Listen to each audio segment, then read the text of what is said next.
The Rigby Murder. We cannot stop lone wolves. It's been reported that British soldiers are at risk from thousands of lone wolf terrorists, like the homegrown fanatics who murdered drummer Lee Rigby, the country's most senior counter-terrorism officer has warned.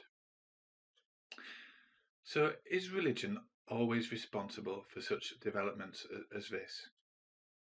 Well, it's important to note what Jesus actually told his disciples. In John 13, verse 34, we read, "I am giving you a new commandment, that you love one another just as I have loved you, that you also love one another." So can true Christians manifest such love for one another and at the same time go to war and kill one another? Of course not. It was Jesus' example and his instruction to love your enemy. It was to love your neighbour as yourself, wasn't it? But do people apply that?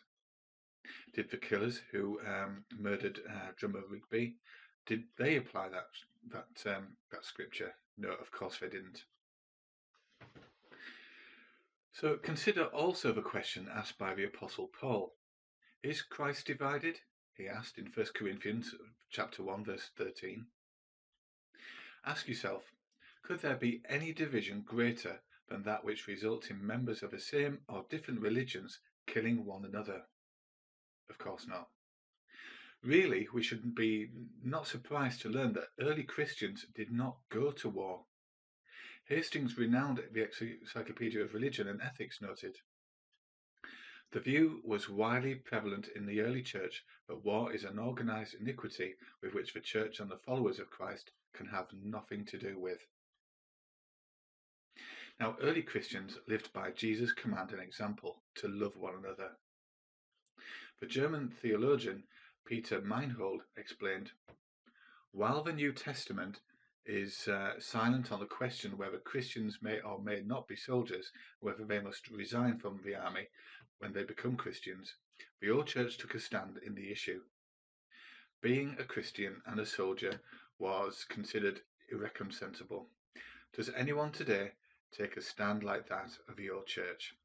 Well, it's very, very unlikely, isn't it? So are there any true Christians today? Well, the Encyclopedia Canadiana says, "The work of Jehovah's Witnesses is a revival and re-establishment of a primitive Christianity practiced by Jesus and his disciples during the 1st and 2nd centuries of our era. All are brothers." So what does that mean in practice? Well, Jehovah's Witnesses maintain a strict neutrality in time of war, notes the Australian Encyclopedia. While as individuals they may choose to take this position, they do not interfere with the affairs of the government under which they live. Thus they did not support Hitler's war, and so none of them were tried during the Nuremberg trials as war criminals. One German who was found guilty and executed was Alfred Rosenberg, head of the Nazi Party's Foreign Affairs Department. Defending the Nazi policy of putting Jehovah's Witnesses in concentration camps, Rosenberg testified during his trial. "An American chaplain was very kindly given me in my cell a church paper from Columbus, Ohio. I gather from that the United States too arrested Jehovah's Witnesses during the war, that until December 1945, 11,000 of them were still detained in camps. It is true that Jehovah's Witnesses have been strictly neutral, not taking sides in political disputes. They have not shed any blood in World War II or in any other war." In Hungary, a writer in Ring magazine of November 4, 1992 said of Jehovah's Witnesses, "They would choose to die rather than kill somebody. Consequently, I am sure if only Jehovah's Witnesses lived on the earth, then wars would not break out anywhere." Ria M. Christensen, a professor of political science, discussed in the Christian Century whether a genuine Christian could take part in war, and he concluded, "Can anyone seriously conceive of Jesus hurling hand grenades at his enemies, using a machine gun, manipulating flamethrower, dropping nuclear bombs, or launching the ICBM, which could kill or cripple thousands of mothers and children?